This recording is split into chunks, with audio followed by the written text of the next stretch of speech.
morning of April 4, 2017, Syrian President Bashar al-Assad, on the verge of a military victory against the terrorist insurgency in his country and on the eve of peace talks that would secure his position as president, decided to use chemical weapons he didn't have against a target of no military significance in front of as many cameras as possible to cross the one red line that would ensure his own government's downfall. Soon after, the Academy Award-winning White Helmets, noted for their Oscar-worthy performances, persistent proximity to al-Qaeda, and financial dependence on US aid, bravely risked their lives, handling Syrian victims barehanded against every protocol in the book. Without presenting a shred of evidence, President Donald Trump boldly launched a military strike against Syria Airfield because national security interest, promising to help the beautiful babies. Offer does not apply to babies in Gaza, Yemen, Pakistan, or basically anywhere else. That military strike, a volley of 59 Tomahawk land attack missiles of which 23 actually made it to the target, failed to take out a single runway or even keep the airbase from operating for even 24 hours, but was a complete success for ExxonMobil, Raytheon, and Donald Trump. No one could question the wisdom of striking Syria, except Donald Trump, and no one could oppose such a move, except Russia.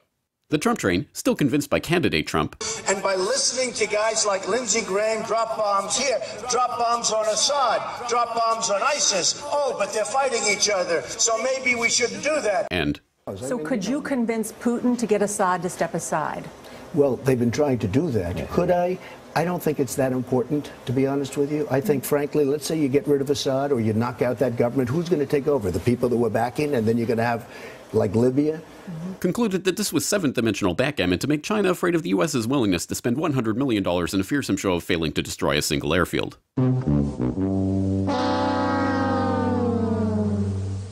Throughout the world, people rejoice as a horrible secular regime in the Middle East is replaced by yet another peace-loving band of ragtag human rights campaigners and child beheaders motivated by a desire to subdue the armies of Rome in an apocalyptic confrontation in Dabiq. The chemicals for the previous Red Line attack in Syria have since been proven to come from Libya with US approval, but that's probably not relevant to this case. The CIA has released declassified report after declassified report showing that the plan to topple Syria's government has been in the works for decades, but this just shows that they were right all along. The mainstream media unquestioningly asserts that the story is true because the US government says so, but that's okay because we all know the MSM is full of unbiased truth-tellers and dig hard to get the raw facts on every story. We see these beautiful pictures at night from the decks of these two U.S. Navy vessels in the eastern Mediterranean. I am tempted to quote the great Leonard Cohen, I'm guided by the beauty of our weapons, and they are beautiful pictures. Even members of Congress think the story is a load of hogwash, but that's okay because they're probably crazy. Because frankly, I don't think Assad would have done that. It does not serve his interests. It would tend to draw us into that civil war even further. Who do you think is behind it? Who do you think is behind it? Meanwhile, the White House has released a report on its intelligence about the chemical attack that refutes its own version of the story, but that's okay because when has the White House ever lied people into war?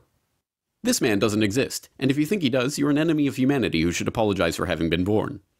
Likewise, him, her, him, and him and her. This is the 100% true story of the Syria strikes, and if you support sites like the Corporate Report that question it in any way, you are a moonbeam, fake news, tyrant-loving, hippie-pinko Russian agent and should commit ritual suicide immediately. If you love your country and/or liberty, NASCAR, supermodels, TV, water slides, or your mother, you will not question this story in any way. Ever. This message has been brought to you by the Friends of the Brookings Institute, Raytheon, Genie Oil, Oded Yunon, ICIASIS, and the New York Times. Because ignorance is strength.